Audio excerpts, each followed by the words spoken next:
This episode, and every episode of the Beer Guys radio show, is brought to you by Monger Brewing. Visit Monger at their taproom in Marietta, Georgia, or online at ironmongerbrewing.com.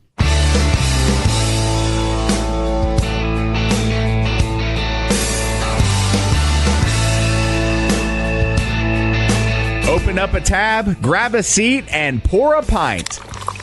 It's time for the Beer Guys radio show. You want free beer? Go to the brewery. Dedicated to the art, science, and enjoyment of craft beer. Yeah, what's wrong with the beer we got? Now, here are your hosts, Tim Dennis and Brian Hewitt. And welcome to the Beer Guys radio show. We're broadcasting from the Beer Guys radio studios in Marietta, Georgia. And this week we're talking gluten-free beers with Holidaily Brewing. I'm Tim Dennis, and with me as always is my good friend and co-host, Brian Hewitt. Hey, Tim. Joining us today, we have Karen Hertz, the Chief Brewista at Holidaily Brewing Company. We're going to talk about what goes into making a gluten-free beer gluten-free and how they differ from gluten-removed beers. And, of course, what sets Holidaily apart from the other gluten-free beers you may have already tried out in the market. Karen, thanks for joining us. Thank you for having me. Absolutely. We just got into one of your beers. We've got a few to try today, but we are drinking Favorite Blonde. Can you tell us a little bit about this beer? Yeah, this was our flagship beer. We came out with a blonde ale. A lot of people that are gluten-free either haven't ever had a beer or haven't had one in a while. So we wanted to come out with something that's real refreshing and drinkable and approachable, but it also has a good set of hops in there in order to just let people know we can make great craft beer that's gluten-free. And it's pretty complex for a blonde. Because that's something we discussed a little bit before we went on the air here, that there have been other gluten-free beers out there that are made with things like sorghum. Or not grains, and they don't get that close to beer. You know, they may call them beer, but the taste is quite a bit different. Right. We really wanted to focus on making great craft beer that happens to be gluten-free versus seeing a niche that we can make some mediocre beer and try and sell it out there. So that was really the ultimate goal, and we focus on the quality of it just tasting like craft beer. And that is the goal of all craft beer, is to be the best you possibly can be. Taste like It good should beer. be at least, right? It should be, yes. Absolutely. Absolutely. Brian, how was your week, sir? It was pretty eventful. I ran around and did a lot of things this week. One of the things I did do is the Orpheus Everything Lasts Forever release, and that's one of their spontaneous method traditional beers that they release. Right. Believe I got that right. So I drank some of that, and that's a delightful beer. I'm very excited about them doing that. I love their commitment to the spontaneous and the barrel fermentation and the wild ales. Also had some Yesternow and Rooted, which unexpected, one of my unexpected favorites there. Drank a bunch of just big stouts. And I also had a perfect pour Pilsner, a Choosers of the Slain, which I really enjoyed. Pilsner has been a big thing for me this weekend. Pils. Yeah, the slow pour Pilsner, yes. Well, that's like we were talking. They're coming out with non-adjunct stouts. We've seen a couple of those. Crazy. And Pilsners. Those are the hot things now. I don't even know what's going on. This is bizarro world. Crazy. Karen, Brian was talking about the Methode Traditionale and the kind of goose and lambic styles. Is that something you've ever messed with on a gluten-free side? Not too much. We do have a Pilsner on right now, but we haven't gotten too crazy. What's kind of cool about where we're at is in terms of gluten-free brewing, you know, people have been brewing with barley and wheat and all, you know, gluten-containing ingredients for hundreds of years in the U.S., and we've been brewing with gluten-free ingredients for like 8. So we really are on the front end of trying different styles, trying different ingredients. Probably our most exotic beers we have on right now, we have this Mission Possible Pilsner that's on, and we have a Belgian Quad that we have on right now that's 12%. Belgian Quad, gluten-free. Madness. Sounds like my thing then. Yeah. Absolutely. 12% Quad. Well, how about you, Tim? What did you get up to? You know, a lot happened this week. I think one of my favorites is we got to check out a new restaurant here in Atlanta. Oh, yeah. A new craft beer nerd place. And here in Atlanta, there's an area called West End, a development. The Lee and White development is kind of becoming a craft beer destination here. And oh, yeah. We've Very got quickly. Monday Night Brewing opened their garage location there a little over a year ago. And Hop City, popular bottle shop here in Atlanta, just opened a place called Boxcar. So we got to go check that out. Restaurant, wine bar, beer bar, bottle shop. It's everything you need right there in one. So check that out. Really good time there. And of course, Craig that owns Hop City, he's been on the show a few times. He has. If Craig's behind it, it's going to be top notch. He really puts his all into it. So I had a good time there. And I also, Brian, had some slow pour. Did you? Pilsners, some perfect pours. That was interesting. And I don't know if that's something that is an old style that we're just figuring out or if this is something new. And the guys from Good Word Brewing told me that the Czechs call it the perfect pour. So if the Czechs are doing it, I'm betting it's been done for a while, right? Yeah, I think so. And I think what I was told is the Czechs actually have a couple of different ways of pouring. So they've got, I'm not 100% sure about this. I think that there's the perfect pour, but then there's the slow pour, which is yet another level on top of that. And I'm not completely sure that that's how that is, but it seems like they have ways of doing it. Well, they did do Czech Pilsner, so they're going to have a lot of different ways of serving it. They're going to focus on it a bit more because it's kind of their beer. But yeah, it's a fan. I really like it. I experimented. It's the weight. Yeah. And for anyone that's not familiar with the slow pour Pilsner, it takes about 7 minutes to pour a glass, and they pour it in multiple steps. They'll do it the first time, and it's about 25% beer, 75% foam. And then they tap that down to compact the head and then do it 2 or 3 more times to fill the glass up. So by the time you get it, you've got the beer, but the head on the beer is the consistency of a thick latte foam or almost a meringue. Meringue, yeah. And I can tell you it takes more time than that if you try it at home. I did and had reasonably good success, but it was closer to 15 minutes.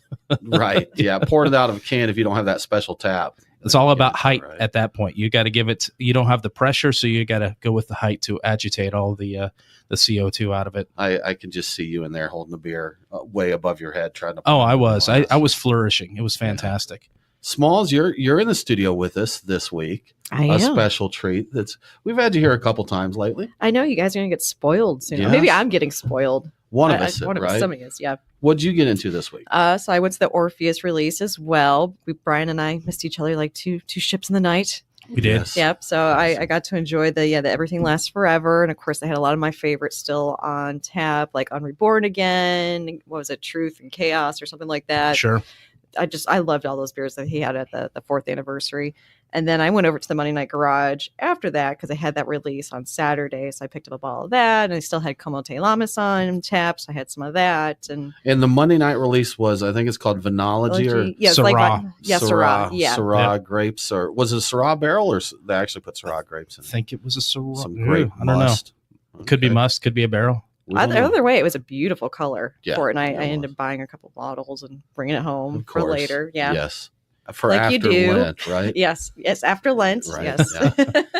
So, Tim, time for the beers of the week. Crack open a cold one. It's the Truck and Tap Beer of the Week. Woo-hoo! Craft beer and food trucks in downtown Woodstock. Truckandtap.com.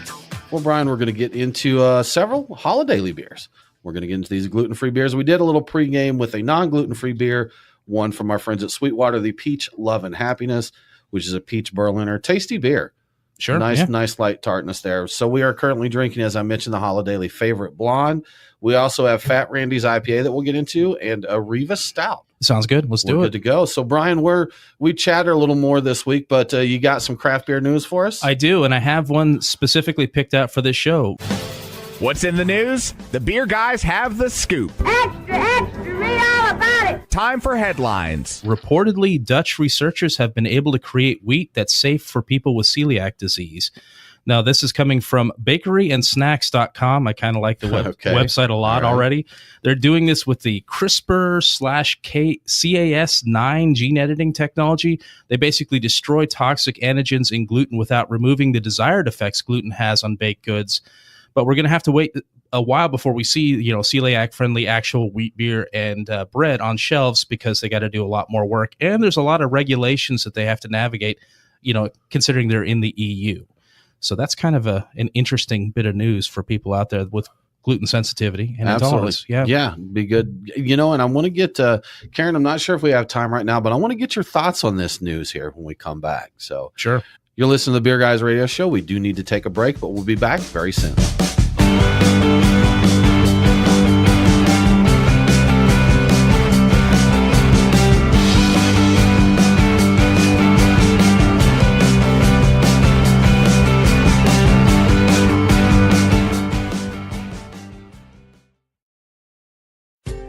are Reformation Brewery, celebrating the reformer in you. Locally crafted within the renowned Etowah watershed of Woodstock, Georgia, Reformation creates yeast-forward brews full of aroma and flavor crafted to last. Come see us in beautiful Woodstock, Georgia, for a tour and tasting of unique brews that you can't find anywhere else. Reformation Brewery. Set beer free. ReformationBrewery.com. Craft beer forged with a reverence for tradition and new styles that start a revolution. Ironmonger Brewing. The brewers at Ironmonger Brewing pride themselves at being masters of barrel-aged, hoppy, and sour beers. They invite you to their tap room in Marietta, Georgia to taste and see. Also visit their barrel room for an intimate drinking experience with great live entertainment. Keep up to date on all things Ironmonger by liking them on Facebook. Ironmonger Brewing, establishing a new standard in craft beer.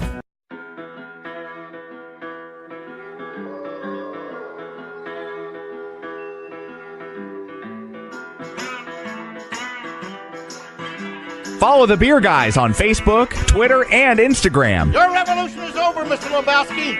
Condolences, the bum's lost. Now, back to the Beer Guys Radio Show. Welcome back to the Beer Guys Radio Show. If you miss an episode, don't worry. All episodes are available as a podcast. Subscribe on your favorite podcasting app and never miss a show. We're talking gluten-free beer with Karen Hertz from Holidaily Brewing. Karen, thank you again for joining us. We do appreciate it. I'm excited to be here. Excellent. So we wanted to get your opinion on that news story that Brian shared, talking about scientists saying they had made wheat gluten neutral, or how did they word it, Brian? They had eradicated the antigens in gluten that were actually causing people trouble, but allowing some amount of whatever was good I about guess gluten the elasticity that you get from to it remain. So it's made. And I did see in the article that they claim it applies for both celiacs and people with gluten sensitivity. Yes. So, Karen, I know sometimes science makes claims that people that actually have the issues may disagree with. Have you seen or done any research with these, gluten neutralized grains? I've definitely read about it and looked into it. I think there's, a couple things to point out that you guys have mentioned already, but really there's a long way to go with these grains in terms of testing and regulation and all of that. It's one of those things where it's, from my perspective, it's kind of like, I'll believe it when I see it. Right. Sure. And I don't know how much you want to get into the gluten reduced conversation yet, but it's similar to that in that maybe it would be a grain or a possibility that might be an option for some people, but most likely it won't be for every single celiac. And there's such a range of sensitivity, whether people have celiac or just are sensitive. So it's really hard for someone to claim, unless it's completely all gluten-free ingredients, that it's gluten-free and that celiacs are safe. It's just, right. I don't know how it got on a scale somehow, but it did. Yeah. And really either it's gluten-free or it's not. And in the US, you can't label gluten-reduced beer as gluten-free, but in the UK, you can. And so they have some different regulations than us. And I think that's why maybe so far it's something that's being talked about in the UK, but it's not even being discussed in the US at this point. Our regulations are just much more strict. And the range of sensitivity makes me very hesitant to say, oh yeah, this is going to be it. This is going to be the fix. Well, I'll be eating wheat again in a couple of years. It's definitely going to take it definitely some time. I think they said in the article it was 5 to 10 years at least before they did it. And all of it was about like looking at a computer and saying, hey, these antigens are gone. These antigens have been known to cause issues with people. They haven't actually put this in anyone's mouth. And as far as I can tell, they haven't grown much more than maybe a little bit. There's not been any crops. This has all just been lab-based. Oh, it's stuff very, right very scientific, very and lab-based. Everything, yeah. There's contradictory on both sides. Like Brian, you and I were talking about distilled spirits. Yes. And whether or not they were. So I Googled, and the first link I found said something about the National Gluten-Free Council. Something says, yes, it is. And then immediately after that, I'm like, no, depending on the grain, like bourbon or rye and all that, there are people that even after it being distilled, it can still bother them. Gluten removed, I think, would be the way to call that, right? Because you're distilling it out, so you're kind of removing the gluten from the source material. What's weird about spirits, I mean, it is gluten removed, is, you're evaporating the liquid. And really scientifically, gluten cannot be evaporated. So realistically, there should not be gluten in any distilled spirits. Now, if it's stored in a barrel that has a wheat gluten paste or there's something added after, then it can have gluten in it. But if you just distill an alcohol, the evaporation process, gluten does not rise in that process. So spirits should be gluten-free. What's really weird is that people are still having some reactions. So it's just the science of this gluten thing is not fully figured out yet.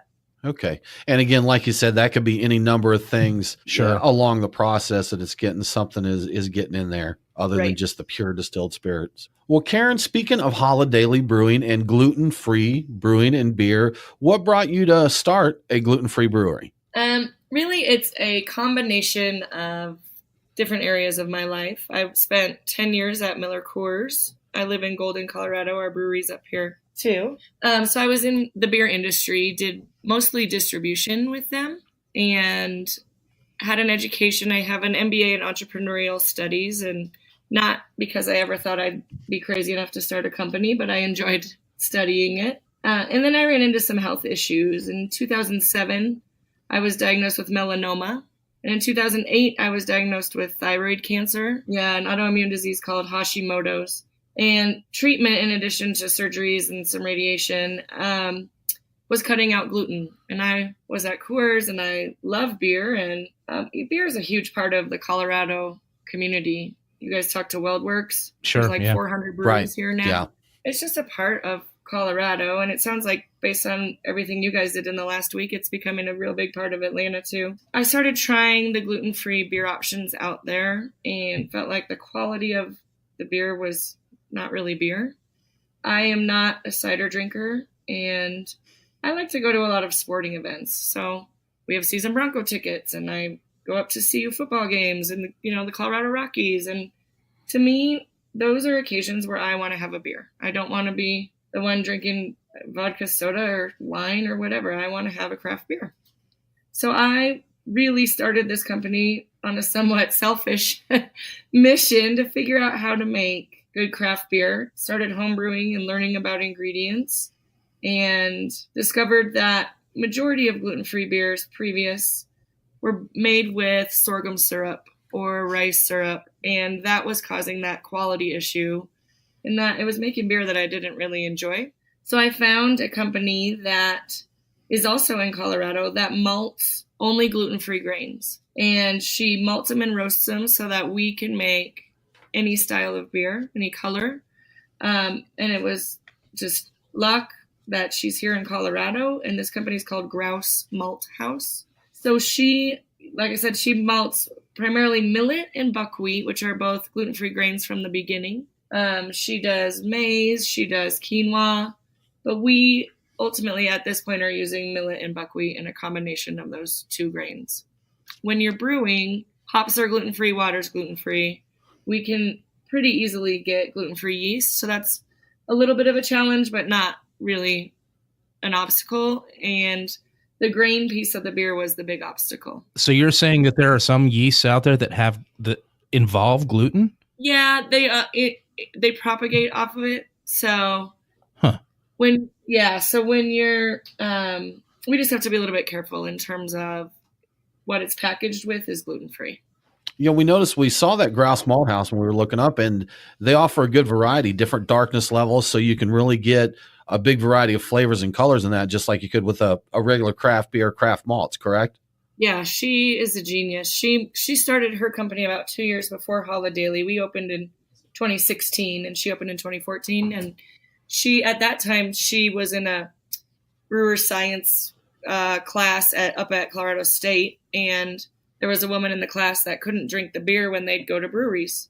So she was like, well, why are you drinking the beer? I don't know why the woman was in the class, but the woman said, I have celiac disease. And so Twyla, who owns Grouse, went home and Googled gluten-free malt. And this was in, 2003 or 2012 or 2013. And so she goes home, she Googles gluten-free malt. Nothing came up. Not one thing. So she started in her kitchen, and now she's got this awesome company, and thank God she does, because it allows me to brew great gluten-free beer. Yeah, it's good to see more options coming out there. You know, the same reasons that you gave for wanting a good gluten-free beer. We interviewed Athletic Brewing Company a few weeks ago. They're a non-alcoholic brewer. And he said the same thing, that he got to a point, you know, where alcohol didn't fit into every aspect of his life, but he still like to go to hang out with the gang or to go to a sporting event or something. You still want a beer. And still want to have a beer with it there. So totally, you can feel like such a outsider. Yes. When you can't. It's a bummer. So it's great that we can offer it. We have a tap room here. People can bring their friends. Their friends don't feel like they're sacrificing for the gluten-free buddy. It's good craft beer. Excellent. You're listening to the Beer Guys Radio Show. We do need to take a break, but we'll be back to talk more gluten-free beer right after this.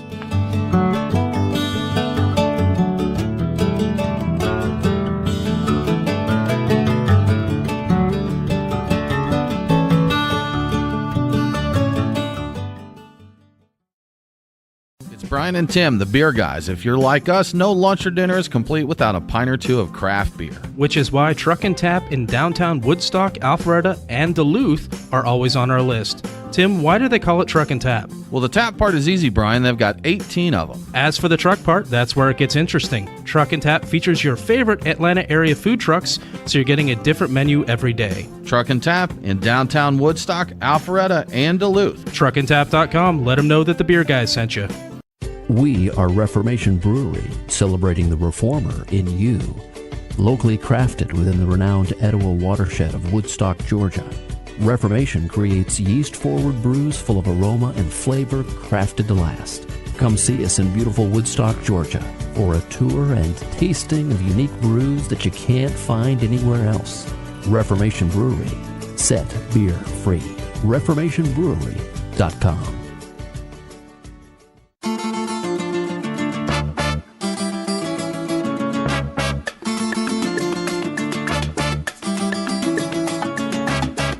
Follow the Beer Guys on Facebook, Twitter, and Instagram. You passed out cigarettes for a smoke-a-thon on Earth Day. You installed speed bumps on the handicapped ramps. And most recently, you dumped 100 pounds of meat on a peaceful vegan protest. Oh, come on. That was way more than 100 pounds. Now, back to the Beer Guys Radio Show.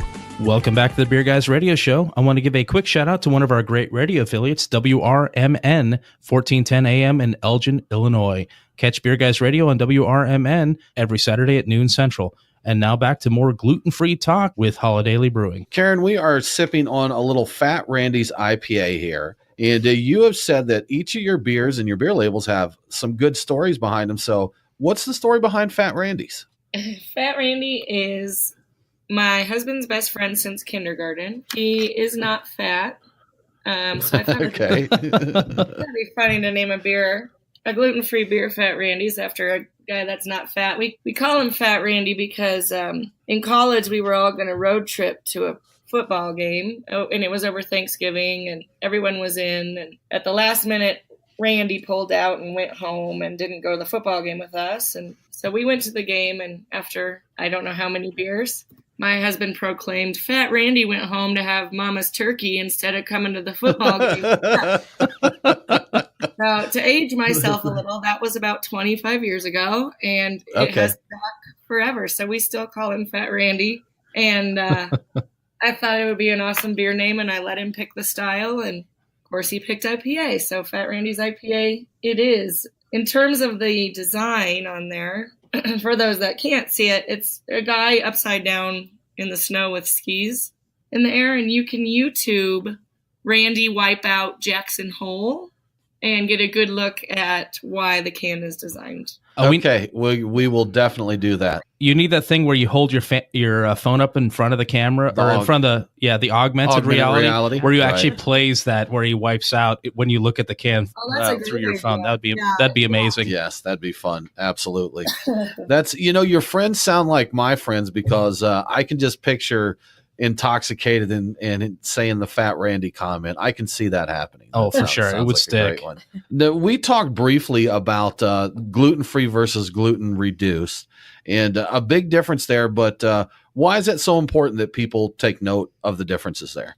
Yeah, it is really important, and I'll just tell you a little about the difference between the two. So, excuse me, in a gluten-reduced beer, it's made with barley or wheat or any of the traditional grains that beer's made with that have gluten in them. And then later in the process, an enzyme is added called either brewer's Celiac or Clarity Firm. What it does is it takes a gluten protein and chops it into teeny tiny pieces. But the gluten is actually still in the beer. It's just in a very, very small form. So some people seem to be able to digest that better than a full gluten protein. And sometimes in our tap room, we get people that say, I can have one or two, and then I start not really feeling good. Or we have people that walk in and say, absolutely not. I can never even touch gluten-reduced beer. The FDA says you cannot label it as gluten-free. It has to be labeled as gluten-reduced, or you might see it as crafted to remove gluten, or crafted to reduce gluten, but it can't be labeled as gluten-free. The biggest importance is that sensitive people still will get sick from it. In terms of gluten-free beer, and any beer that's labeled gluten-free, it has to start from the very beginning with gluten-free ingredients. So everything going into the beer is gluten-free, meaning everything going out of the beer, everything you get is gluten-free. There is a little bit of a difference within the gluten-free category, and that is there are some gluten-free beers that are made on lines where traditional beer is made. So they'll run a traditional beer, they'll clean all the lines, and then they'll run their gluten-free beer. And I think of it similar to like crackers on the side of a cracker box that says like produced in a facility that has peanuts. There's there's a risk in terms of cross-contamination of the beer getting people sick. So the difference between that kind of gluten-free beer and a Holidaily is that all we make is gluten-free beer. Gluten isn't allowed anywhere in our production. We only use gluten-free ingredients. We want to be sure the consumer is guaranteed that they will get a gluten-free product. And in terms of breweries in the U.S., there's over 7,000 breweries in the U.S. 12 of us are dedicated gluten-free. Holidaily is the only one in Colorado. Okay. And you have a gluten-free certification, right? So you have to adhere to a higher standard than some of the other people who might do like a gluten remove type of situation, exactly. Right? So yeah, and involved in a certification is everything from training to my staff, a certain amount of testing that we have to do, processes, procedures, cleaning procedures. It is a huge and expensive certification. But what it does is it lets the customer know that we really care, and we want them to know we're doing everything required of us to make sure the product's safe. Now, Karen, you mentioned like contamination in a facility that cleans the lines and that I imagine that could be an issue like serving your beer at bars and such as well, correct? You're exactly right. So really when we're thinking about gluten-free, I think a lot of people think, it's just, you make it and you're good. But for us, it's everything from the ingredients that go into it. So it starts really with like the Grouse malting of the world, through what we brew, how we package it. We bought all our own equipment, all brand new. We don't use any like mobile canning or used equipment because we want to be sure our packaging process is just as safe as our brewing process. And then when we get it out into the market distribution wise, often we're out training the bar staff how to serve it, what's important, what's the difference between gluten-free and gluten-reduced, so they can answer those questions. We don't put a ton of our beer on tap because of the concern of not only tap lines, but it can go as far as, I order a Fat Randy's IPA and my husband orders a Fat Tire, and by the time it hits the table, it's mixed. Right. Yeah. Mixes it up. So even as a consumer, I almost prefer it in a can, because even if I want it in a glass, bring it to me with the can and pour it right in front of me so I know I get what I ordered. So it's this whole spectrum that we really have to think through and be real careful with.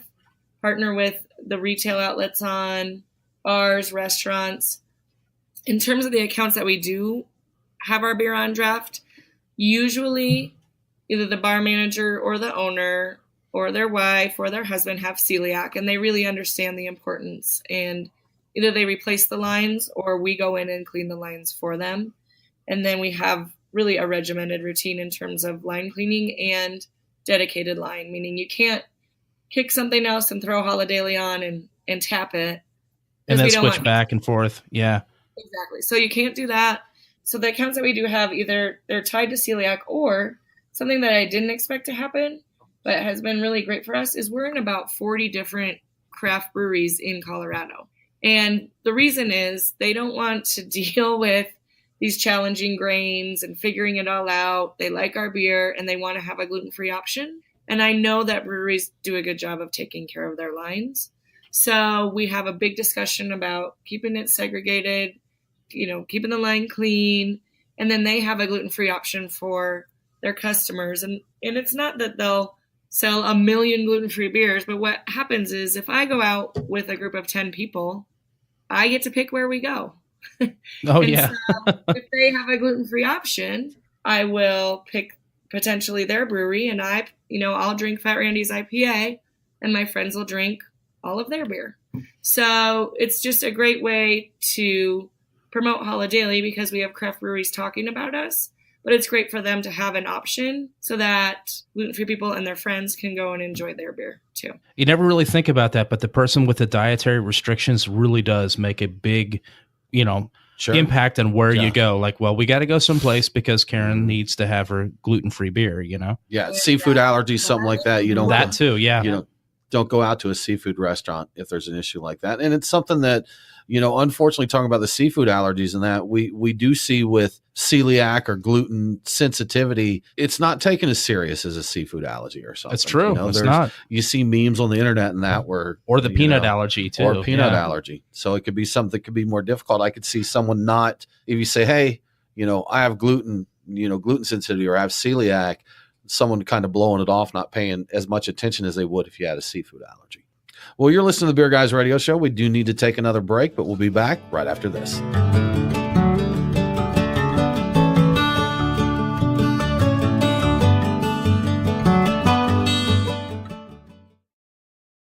Brian and Tim, the Beer Guys. If you're like us, no lunch or dinner is complete without a pint or two of craft beer. Which is why Truck and Tap in downtown Woodstock, Alpharetta, and Duluth are always on our list. Tim, why do they call it Truck and Tap? Well, the tap part is easy, Brian. They've got 18 of them. As for the truck part, that's where it gets interesting. Truck and Tap features your favorite Atlanta area food trucks, so you're getting a different menu every day. Truck and Tap in downtown Woodstock, Alpharetta, and Duluth. Truckandtap.com. Let them know that the Beer Guys sent you.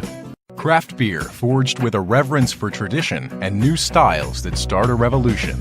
Ironmonger Brewing. The brewers at Ironmonger Brewing pride themselves at being masters of barrel-aged, hoppy, and sour beers. They invite you to their tap room in Marietta, Georgia to taste and see.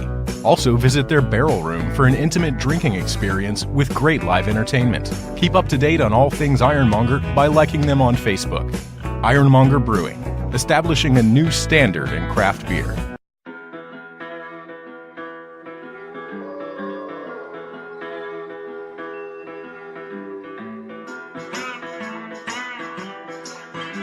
Follow the Beer Guys on Facebook, Twitter, and Instagram. Your revolution is over, Mr. Lebowski.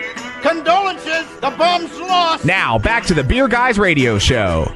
Welcome back to the Beer Guys Radio Show. If you enjoy the show, please consider supporting us on Patreon. Just go to patreon.com/beerguys. Patrons can get some cool perks like Beer Guys swag and commercial-free episodes. Now back to our discussion with Karen Hertz from Holidaily Brewing. Karen, we are drinking your Riva Stout. And I'll say this is my favorite so far. I'm a stout guy. I enjoy these. This is nice and roasty, some chocolatey notes in it. This is good. And we chatted a little bit. I think everybody's really enjoying this. Yeah. But this one has a very cool dog on the front and that. So can you tell us a little about the beer and the story? So Riva Ridge is a run at Vail on the ski hill. And it's the run you would do at the end of the day. It goes from the top of the mountain to the bottom. And I felt like this is the beer you would drink at the end of the day. So we named it Riva Stout after this run at Vail. The dog, my friend had a Bernese Mountain Dog puppy, and I was like, you need to name her Riva. So they did. But the real story is that the run at Vail was named after, in World War II, there was a group of soldiers called the 10th Mountain Division, and they trained on skis in the mountains of Colorado. And then they went over and won a battle in France on a mountain called Riva Ridge. One of the guys in that battle came back and was one of the founders of Vail and named the ski run Riva Ridge. So the dog is like very militant. So it's kind of a nod to some really cool Colorado history. Layers to this. Layers like onion, Absolutely. Tim. Yes. Way overthought, but it's Good stuff. That's cool. No, I love the stories behind that. I kind of enjoy stuff. Absolutely. Well, Karen, I'd like to talk to you a little bit about kind of the brewing process from this. And one question I had is your process the same as it would be for traditional grain beers as far as brewing goes? It's very similar. These grains that we use, and a reason why a lot of people don't use them, is that they're very challenging. They're expensive, they're inefficient, and the physical size of the grain is significantly smaller than barley or wheat. So if you were to put this grain in a traditional brewing system like a mash lauter tun, it might often would cause a stuck mash, or even the grain would just go right through the screen. So I worked to customize our mash tun to better work with these grains. So we just have a customized screen in there, and our processes are a lot slower than a traditional brew. Once you're done with the lauter, really it's the same. You boil it, it goes in the fermentation tanks, and then the bright tank, and then you're packaging it. So the steps are similar. We have just customized the process for this specific grain. You just get a little stickier mash, so you have to slow it down a little bit so you don't get fully stuck, right? Exactly. Yeah. And the screen helps in terms of we just really focused on customizing it for this grain. So we've had a wide variety of beers so far. We've had the IPA, the blonde, and now the stout. What's the most difficult style to reproduce using gluten-free grains? Well, that's a good question. I think right now, because everything from the grains being pretty new to us learning how to better utilize them, it may be the blonde, honestly, because it's just consistency, right? You want clarity every time. You want consistent beer every time. And that's hard when you're starting out and you're a little craft brewery and these are new grains and we're learning every day how to better brew with them. And I would say that one, and you can't hide in the blonde. You can maybe hide some mistakes in some other ones, but the blonde is tough because it's light, it's refreshing, and if you make a mistake, it gets picked up real quick. Was the blonde harder than a Pilsner? You did a Pilsner too recently, right? We did do a Pilsner. The trick with the Pilsner was we hadn't done a lager before. So it was just figuring that piece out. The blonde, I say, is more challenging because we brew it all the time and it's one of our flagships and we distribute that beer the most. So I just put a lot of pressure on making that one real consistent. Oh, you have to. Definitely. Now with the gluten-free beers, Karen, is there any difference like nutritionally carb count, calorie counts in that compared to their barley-born counterparts there? Not a lot. I think people like to maybe think in their mind that it's healthier or whatever, but really it's pretty similar in terms of all of that. And at the end of the day, it is beer. So we can't tout any, super low carb, super low cal. Health beer. Yeah. Low. Yes. Yeah. And there's no corn syrup in this, right? No, Yes. there's no Is that okay? All You didn't bring any with you from Miller Coors? You're right. Yeah. I do think corn syrup's gluten-free, but we're not using it. No. Okay. Yeah. All right. Yeah. We brushed on this briefly earlier talking about the yeast, and I think you kind of said that there can be some things, carriers or that, in the yeast that may have gluten, so you do have to be careful with yeast selection as well.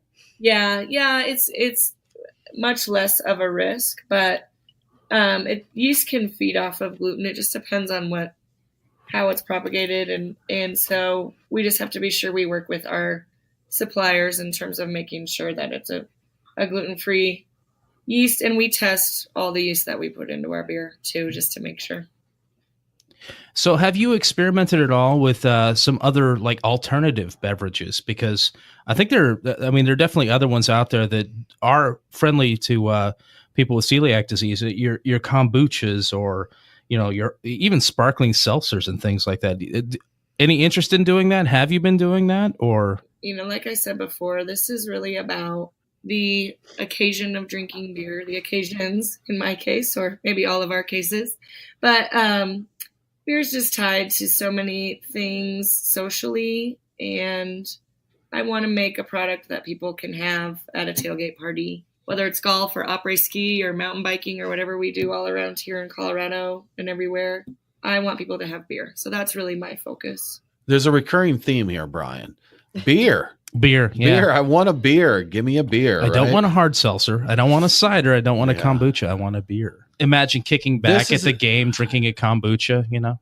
Right. You can't raise a glass of kombucha and cheer with your friends at a game. You physically could do it. It would just be weird. Or like kombucha in one hand and catch a baseball in the other. It just doesn't really. It's just not right. Yes. You need a beer, don't you? So we talked some about the science here of cracking these grains and that. Are there any other developments coming along for gluten-free brewing, or where do you see kind of the next exciting step for gluten-free beers? Oh, I mean, like I said, we've only really been brewing with this stuff for 8 years. We're completely scratching the surface all around. There can be more ingredient options. One thing that we're doing at Holidaily that I'm so excited about is we are building a new brewery. So we are growing pretty quickly and need to have more capacity for more demand. And with the challenges of the grains, we have invested in a mash press for the new brewery. So really what the hope is, at least in terms of Holidaily, is that we will get the most out of this grain that's possible. And while the screen has been great and it's helped us avoid stuck mashes, it's, gravity controls what you get out of it. And with this new system, I'm hoping we can make some serious strides in terms of everything from efficiency to quality to consistency.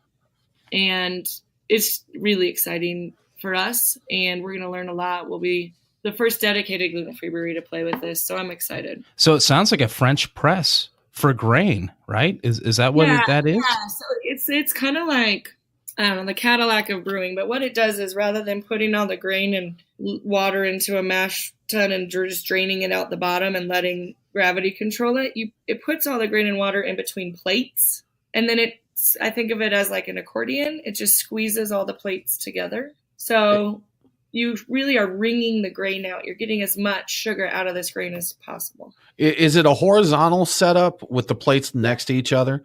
It's like Reformation's brewery, Brian. Oh, okay. Yeah, that's a mash. That's a mash. Oh, yeah. I'd forgotten about that. That's right. Absolutely. That's right. Yeah, See? so there we go. It's an advanced way of brewing, and it's really going to open up some possibilities for us with these gluten-free grains. And you said that's actually, you're opening that fairly soon. April is your target. Is that right? That's the goal. Yeah, we just got our permit yesterday in terms of the TTB. We were nervous with the shutdown, so I can breathe now. So that's good. We take a breath. The building's being built, so we're finishing up on construction, and the equipment arrives in 2 weeks. So here we go. All right. Here we go. So if people want to keep track of what you're up to, what your developments are, where can they go to do that? Yeah, our website is holidailybrewing.com. We are on Instagram, Twitter, Facebook, and don't forget to go check out Randy Wipeout at Jackson Hole. Yeah, we've got to do that. Absolutely. Karen, thank you much. We appreciate it. Thank you for having me. Absolutely. That about wraps it up for this episode of the Beer Guys Radio Show. Coming up next week, we're talking with Three Taverns Craft Beer. They've got a second brewery coming up in the works, Brian, a brand new brewmaster. So we'll get the scoop on all of that. For more craft beer info, follow us online. We are Beer Guys Radio on Facebook, Twitter, and Instagram. Thanks again for tuning in. Have a great week, and don't forget to drink local. Cheers. The Beer Guys Radio Show on the Beer Guys Radio Network. BeerGuysRadio.com.